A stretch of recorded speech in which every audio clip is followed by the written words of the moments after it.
horas con 9 minutos, 20 horas con 9 minutos. Bienvenidos, señoras y señores, a la fórmula a través de Intermedia Digital para todo el mundo a través de www.intermediaecuador.com. Estamos ya para dar la bienvenida a nuestro invitado especial de esta noche, con quien compartiremos el análisis profundo sobre la situación que vivimos actualmente en Ecuador.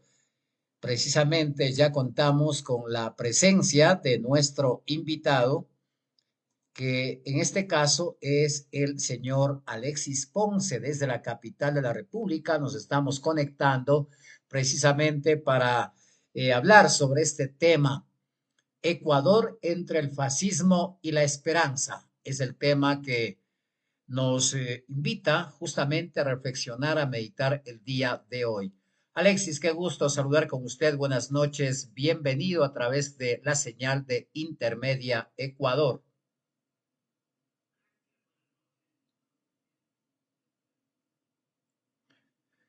Si de pronto acercamos un poquito más al micrófono y también activamos la cámara respectiva para tener la imagen correspondiente y poder iniciar con nuestro programa de este día a través de la fórmula, reitero, con nuestro invitado especial, el señor Alexis Ponce, un gran amigo que reside en la capital de la República. Alexis, qué gusto saludar con usted en esta noche. Bienvenido.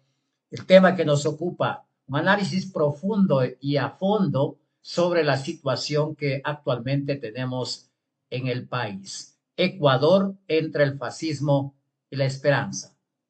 ¿Cómo miramos la situación actual y las perspectivas y proyecciones de Ecuador, Alexis? Buenas noches.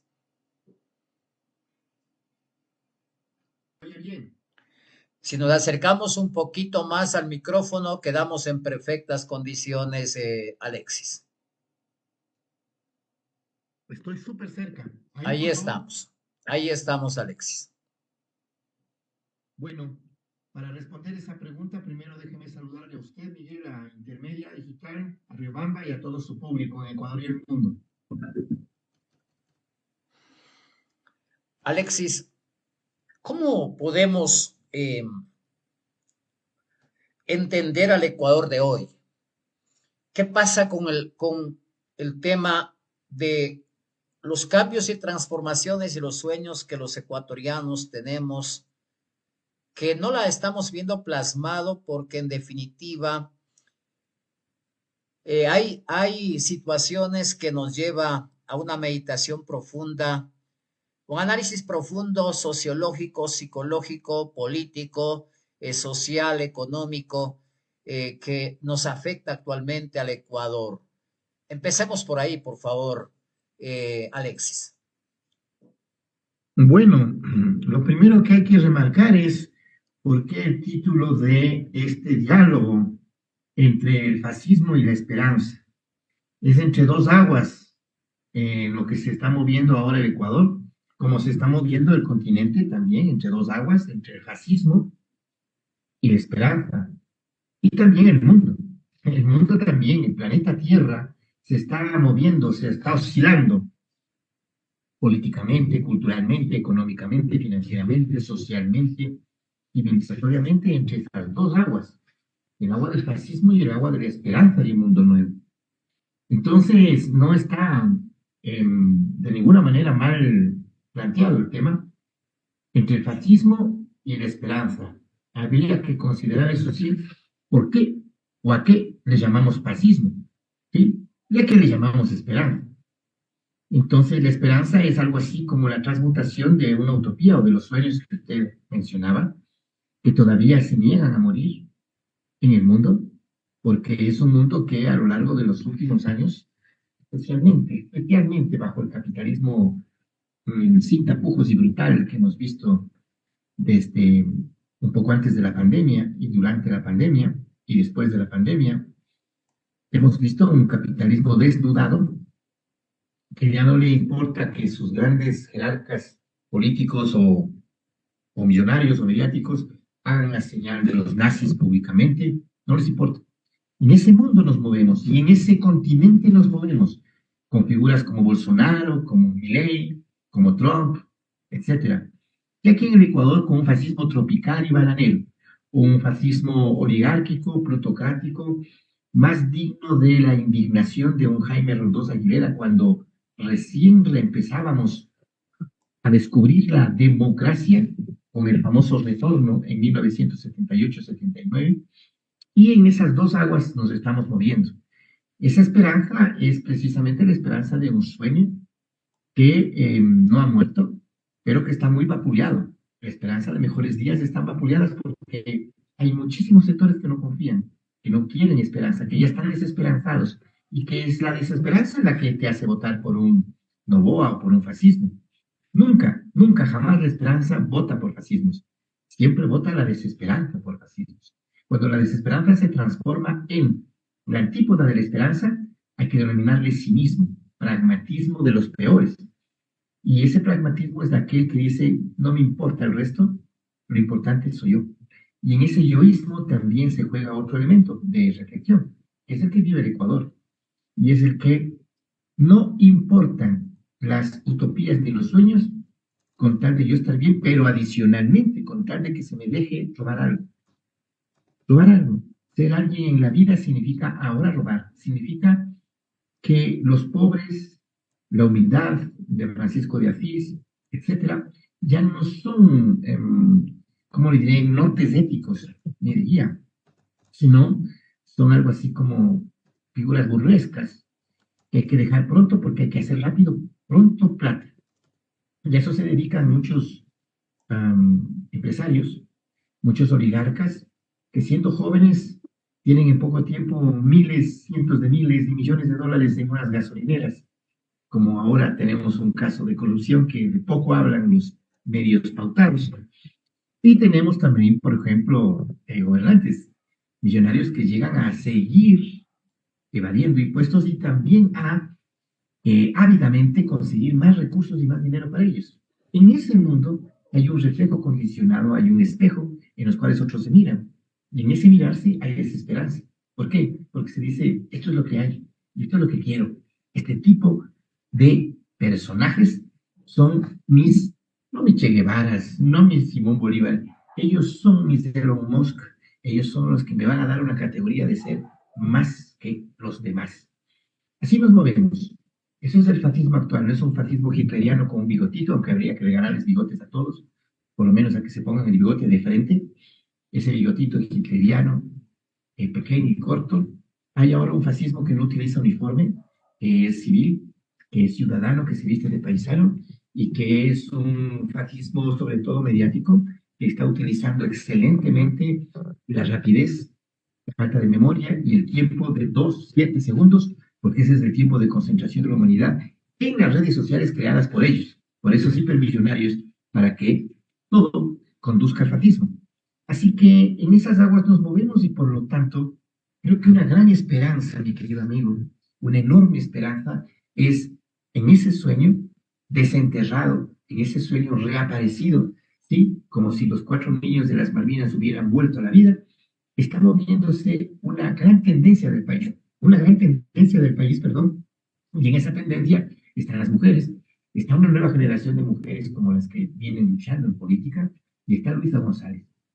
Y está, obviamente, el bloque de la Revolución Ciudadana, y están los sectores progresistas, están algunos sectores indígenas, y están algunos sectores de izquierdas, populares, también empresariales, déjenme decirle. Está un alcalde perseguido, pero un berraco, como el alcalde Aquiles Álvarez.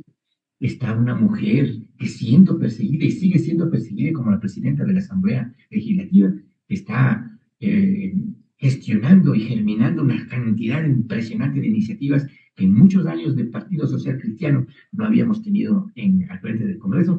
Y tenemos mujeres también a lo largo de América Latina. Tenemos una Xiomara Cacho, de la cual poco se habla, presidenta de Honduras. Tenemos una Claudia Sheinbaum en México. Y así vamos, en esa senda en la que, en esas dos aguas, ojalá gane la esperanza. Yo creo que en el caso ecuatoriano hay una enorme ofensiva para evitar que gane esa esperanza. Y esa ofensiva está dada por esos sectores plutocráticos, la plutocracia, como la llamaba el presidente Jaime Rondos, que quieren, como sea, de manera enfermiza, quedarse con el poder. hacer de todo, fraudes, hacer de todo, violencia, hacer de todo, operaciones de bandera falsa, cínicas, ofensivas mediáticas, etcétera, con tal de quedarse ahí. Así que en esas aguas nos movemos, mi querido Miguel. Ahora, Alexis, lo que vivimos actualmente en el país es un fascismo que está obviamente enmarcado en políticas neoliberales de un capitalismo que en definitiva no le importa al ser humano, sino más bien la explotación, la privatización, es decir, políticas que van empobreciendo más a nuestro país, Alexis. O sea, el fascismo en todas partes como fenómeno histórico, ¿sí?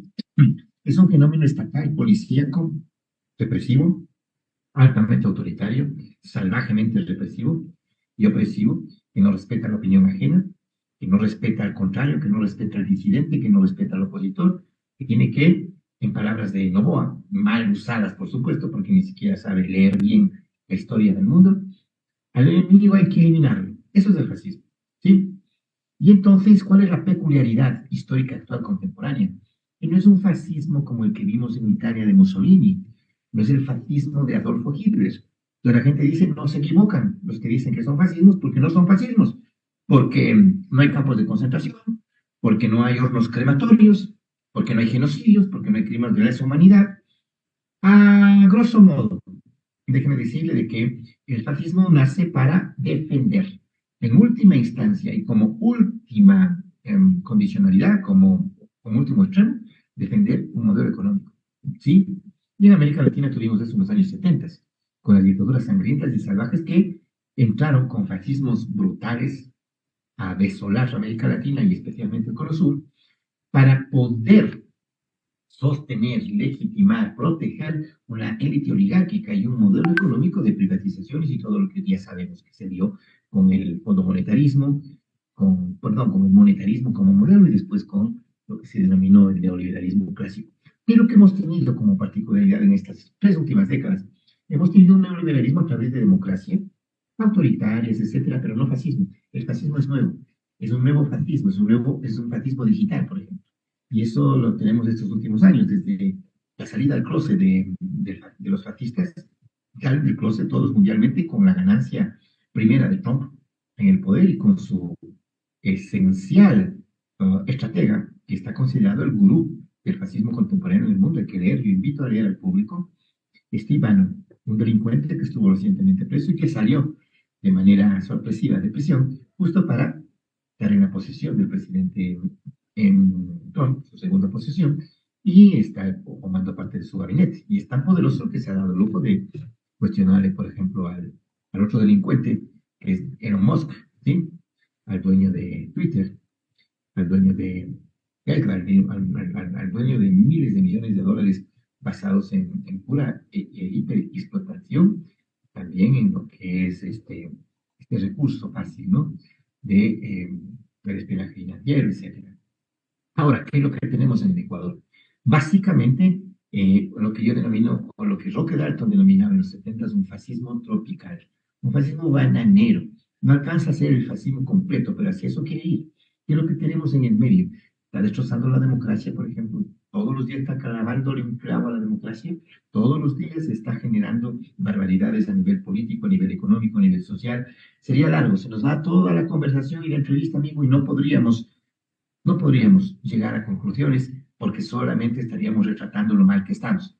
Simplemente déjeme decirle, a nivel político institucional, a nivel de vicepresidenta, enemigos, alcaldes, a todo el mundo del plan enemigo, en toda esa base lo que no quiere es disidencia.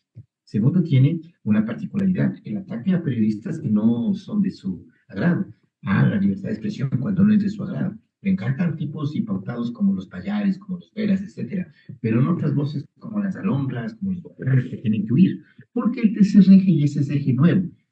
Ese es algo así como el aporte ecuatoriano a la teoría de los fascismos, es que es un narcofascismo bananero, ¿sí? Porque está atravesado como las élites lo han decidido desde principios de la pandemia, las élites ecuatorianas, parte de ellas, decidieron amarrar su vida con el narcotráfico. ¿sí? Tanto el sistema financiero, es decir, los bancos, como el banco que sabemos todos, el Banco de Guayaquil, del señor Lazo, como también ciertos otros sectores que están amarrados a sus alianzas, ¿no? Sus alianzas con los choneros, etcétera, con los GDOs, para hacer entiendes de la vida, culpar a otros de la situación y seguir ellos en un negocio impresionante que es el negocio del lavado de dólares. El Ecuador lava hoy más dólares que ningún otro país en Sudamérica. Y en segundo lugar, el Ecuador es el primer exportador en el mundo de cocaína.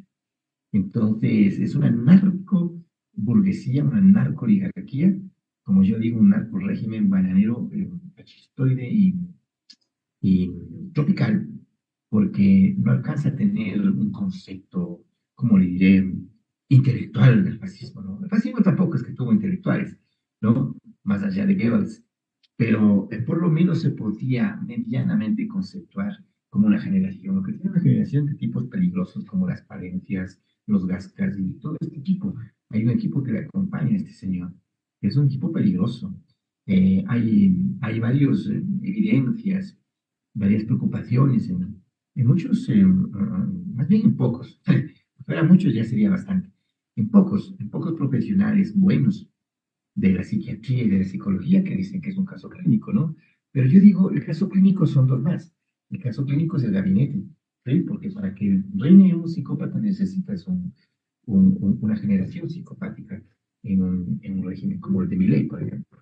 Y en tercer lugar, necesitas una parte de la sociedad que está psicopatizada, porque lo contrario no reinarían. Ahí tienes los tipos que agreden a todo el mundo en las redes sociales, que no tienen matices y punto. Contar que no venga Correa, no importa que hayan apagones de 24 horas, etcétera.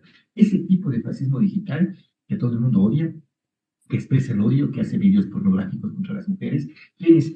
Los herederos del Topo Villavicencio que murió, que este tipo, este señor que muere asesinado, quién sabe por qué, mafias, sí, cercanas obviamente al poder, de lo que se ve, de lo que han ocultado, lo que tapan todos los días, porque no quiere que se entere, pues la sociedad se levanta la alcantarilla y eso va a oler hasta el año 3000. Y claro está, esa gente hace los videos pornográficos y todo lo que se descubrió en los chats de este señor, que eso no está hablándose de ese tema, y que es terrible, que eso da para cortar tela. Viene ahora la lista de USAID, 47 medios que han recibido plata del imperio, y ahí tiene usted el cinismo que siquiera ha recibido plata de la USAID, como si ese fuera el tema. O sea, ¿quién no ha sido plata del narcotráfico? O sea, aquí hay un juego perverso. Y yo llamo la atención, hay muchos sectores de izquierda, de analistas, etcétera, que no están viendo este lado que yo veo, que es el lado de, obviamente, porque siempre han tenido, la izquierda siempre ha tenido una pelea entre sí, ¿no? Para caracterizar o no los fenómenos de fascistas. Yo pienso que son nuevos fascismos, por eso es que la izquierda no pega unas, para poder, por ejemplo, analizar y saber cómo disuadirlos y derrotarlos a tipos como los proyectos fascistas de Alemania o de Francia, ¿sí? No saben cómo, en Italia, no saben cómo, de España, y acá en América Latina ni se diga, cómo enfrenta a la izquierda sin heroicamente, pero nada más, a un tipo como Milei, que hay que sacarlo ya, y no lo sacan. O acá en este caso, ¿cómo caracterizar este régimen?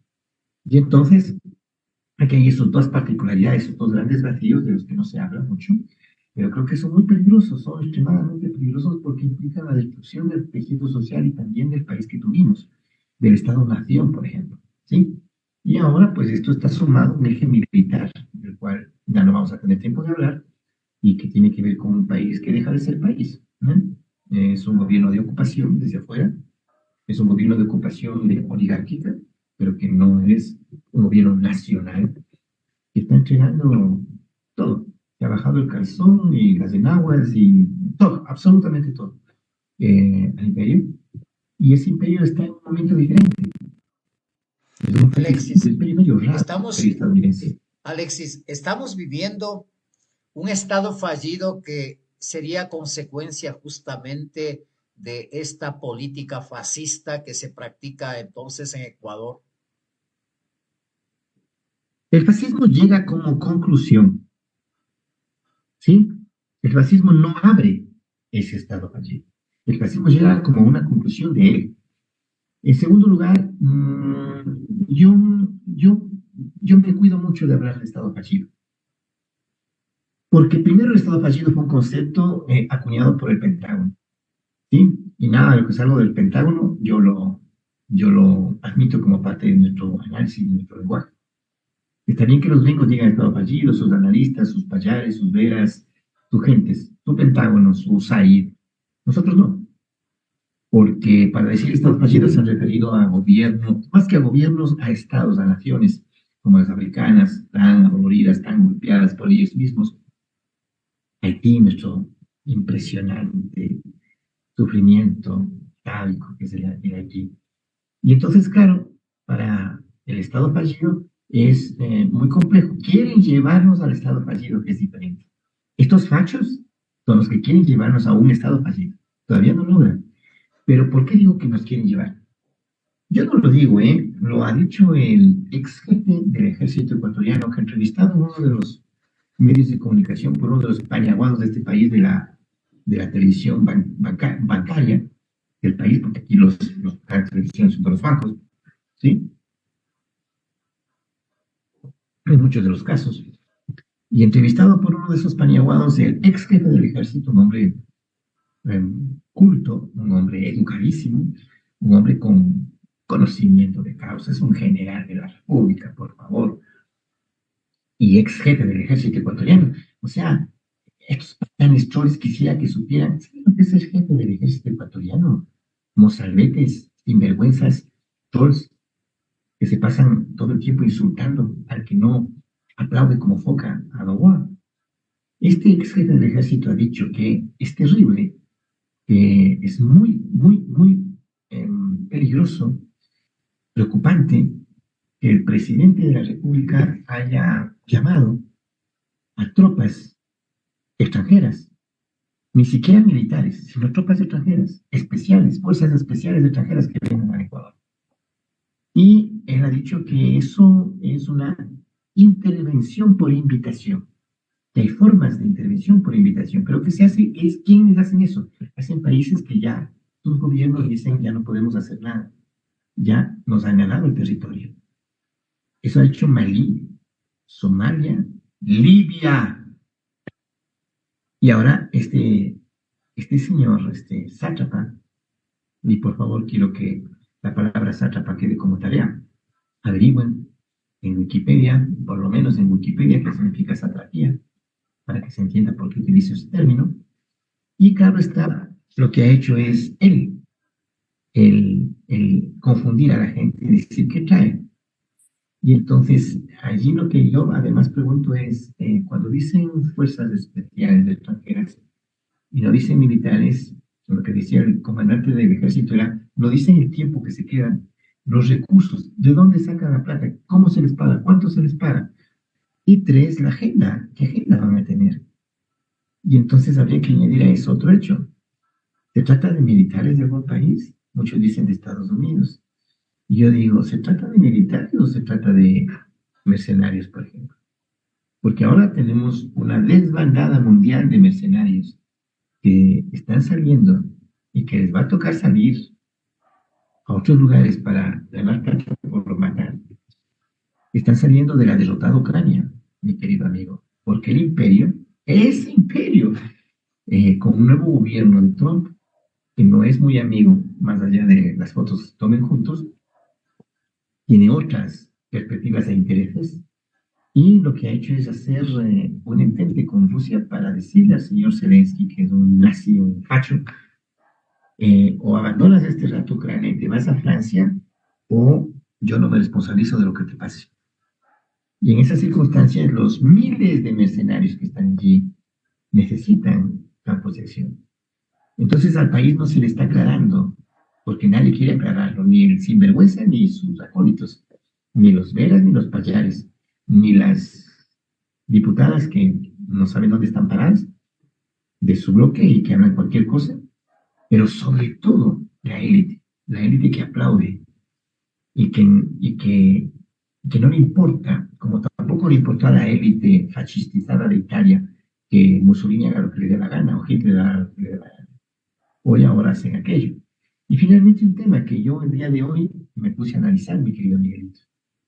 Aquí se dice no hay genocidio, pero si usted se abstrae, hay un crimen de lesa humanidad y hay un genocidio, ¿en qué términos? En términos de grupo humano. ¿A qué me refiero?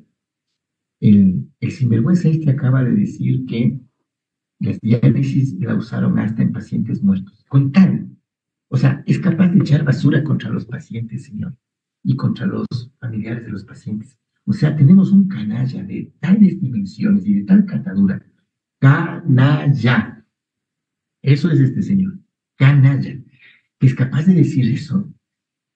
¿Sabe cuántos pacientes hasta ahora? En cifras oficiales, 1.000 muertos para que sepa el Ecuador inhumano, deshumanizado, que creó las condiciones para que esta sociedad eleve a este tipo de enfermos al poder y que se fastidige la sociedad ecuatoriana, que no le importen 1.000 muertos de diálisis, no le importan, solo les importa a algunos, como usted, como yo, que haya 1.000 muertos por falta de diálisis, es decir, ese grupo humano, ya, buenos abogados, buenos juristas de aquí, espero que algunos salgan a dar la cara y algunos salgan con el primer paso algún momento, si no ahora, mañana, algún día, y sigan en la demanda por un crimen de lesa humanidad imprescriptible en juicios nacionales e internacionales para que no tenga descanso y sea sancionado algún día y vaya preso como tiene que ir los grandes responsables criminales de guerra y criminales de lesa humanidad, este señor y su grupo. Porque 1.000 muertos, mi querido amigo, se hayan sido cometidos en el gobierno de Lazo de Novoa, o de Moreno, o de los tres juntos, lo que sea, son responsables de ese delito que solamente se da en el marco del fascismo. Así que tenemos tela por cortar y muchísimo tema por ir reflexionando a lo largo de estos meses.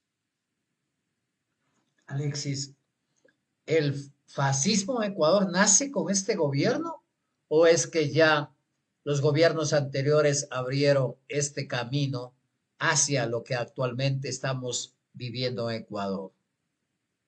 A ver, es un fascismo que habría que ponerle un adjetivo.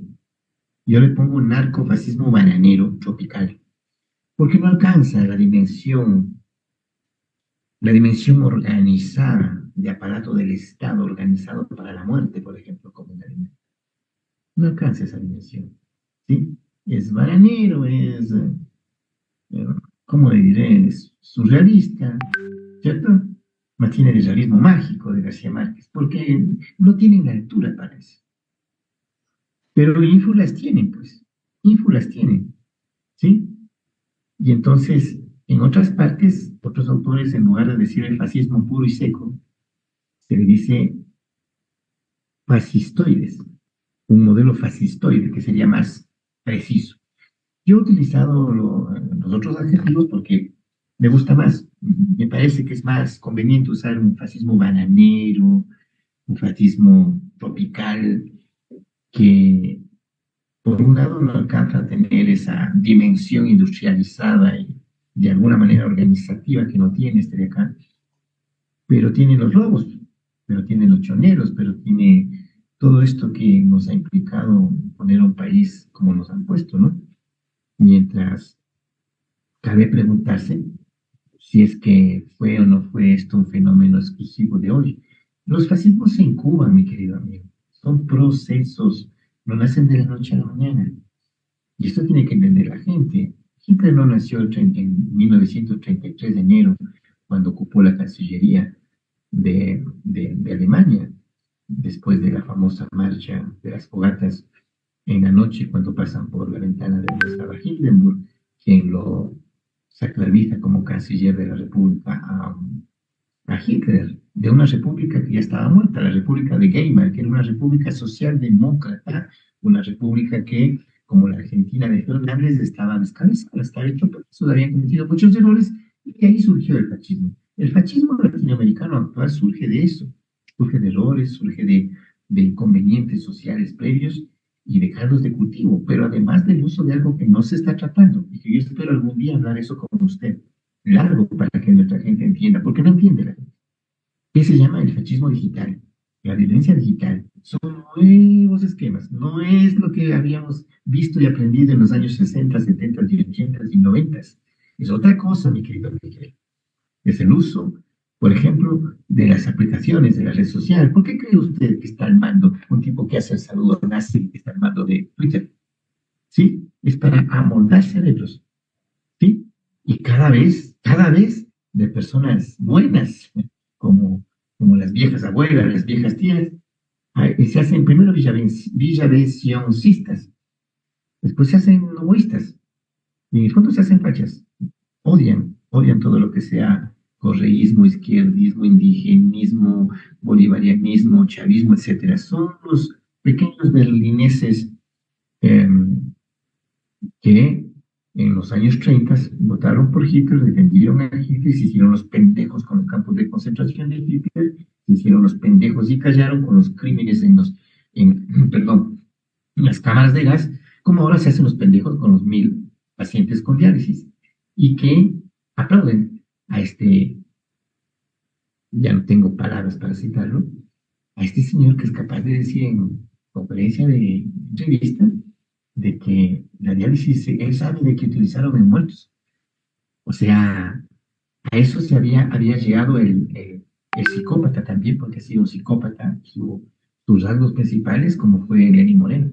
Él así se burlaba de pacientes de cáncer. Usted recordará a mi mujer, mi querido Miguelito, como Nelly luchó por su vida y como Nelly se enfrentó a Moreno con una carta del cáncer, porque este tipo nos trató horrible a los familiares y a los enfermos. Y lo mismo en este caso ahora con los pacientes de diálisis. Entonces, ahí respondiendo a esa pregunta es un proceso que ya venía incumándose con los morenos, los brazos, etcétera, con la particularidad de que es un fenómeno oligárquico, plutocrático, financiero, eh, y aquí en el caso ecuatoriano, que ese es el aporte, ¿qué? El aporte político, el aporte sociológico, el aporte teórico, el aporte práctico, se da con la particularidad de que el Ecuador sea hoy por hoy el país con el mayor número de cargamentos en toneladas de cientos de miles, por no decir millones, de cajas de banano hacia el mundo, ya ni siquiera hacia Europa, hacia Turquía, etcétera, de cocaína. Y eso no se investiga. Y todo el mundo a gritos sabe, pero como es un país así, un país apocado, nadie dice en voz alta, muy pocos, quienes deben ser investigados por eso. Y deben ser investigados ellos. Así que cuando la burguesía apuesta a eso, hay que leer la historia, mi querido Miguel. Y ahí yo le convoco a la gente que nos oiga, por favor, aunque sea por internet, que creen. Bolivia, 1980, García Mesa, la primera dictadura en la historia de América Latina, una dictadura organizada, hecha gobierno, para delinquir con el narcotráfico. Un periodista ecuatoriano que participó en elecciones y perdió, decía en una entrevista que en Carondelet manda el crimen organizado. Y eso implica mucho. Eso implica que hay una cosa nuestra, una mafia, una drangheta que está en todos los niveles.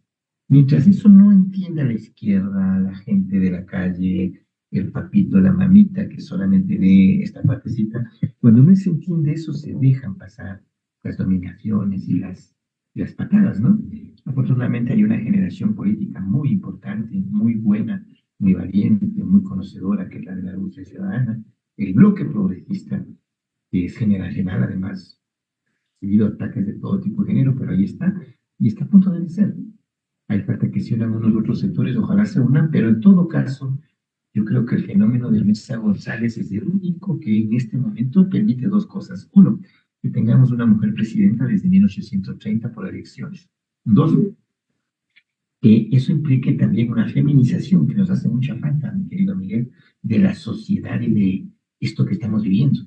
Usted y yo podemos coincidir, tal vez otros hombres no, en que se necesita una mujer en el mundo. ¿Sabe por qué?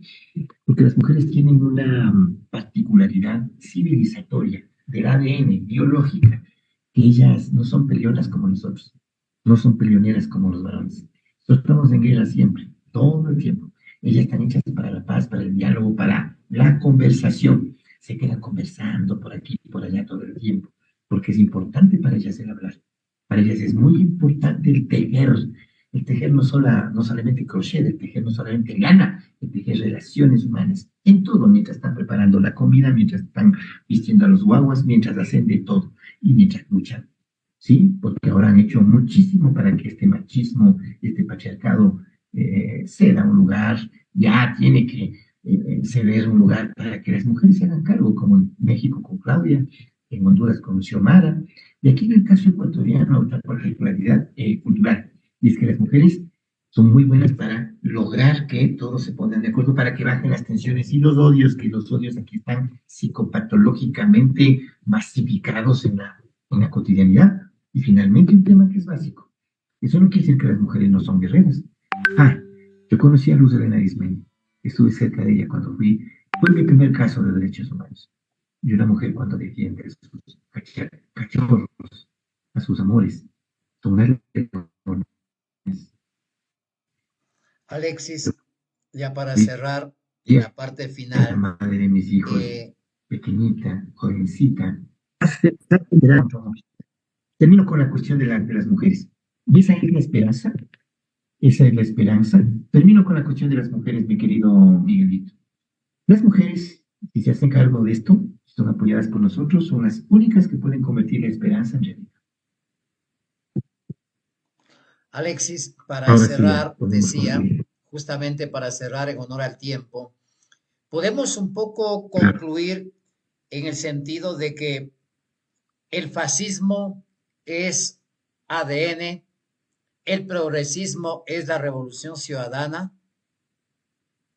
¿Cómo entender el comportamiento sociológico del electorado, de la gente de Ecuador, con miras a buscar un verdadero futuro para Ecuador? Como que eso está muy distante.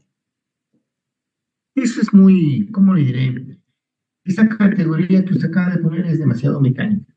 ¿Por qué digo mecánica? Porque nos lleva a una situación. Discusión ADN, la derecha, es progresismo, izquierda versus derecha. El mundo está mucho más complejo el día de hoy. Es más, hay autores que dicen que no hay que hablar de izquierda y derecha. ¿Sí? Pero en este caso el fascismo rebasa la derecha. Una de sus expresiones, de las expresiones, está en las actitudes y las conductas de la élite económica, la élite política, la élite oligárquica que manda aquí, que va más allá de los partidos. En segundo lugar, tienen obviamente, porque no tienen un partido nazi, les falta además. Cuando pierda las elecciones, señora, ven se acaba, pues. Tiene siempre, pues, Miguelito. En caso de los nazis, se tuvo que acabar con tanques, como tanques soviéticos en Stalingrado, ¿no? Y después en Berlín, pues. Entonces, en este caso, para precisar y tener rigor con el tema, yo creo que va más allá. Están, por ejemplo, fascistizados están medios de comunicación, porque es fascismo lo que está haciendo Payá y lo que está haciendo Vera. ¿Sí? Que lo traten de decir que no, que como así, que nosotros no somos eso, pero están haciendo fascismo todos los días. El odio es brutal, junto con otro fenómeno que no vamos a poder tratar.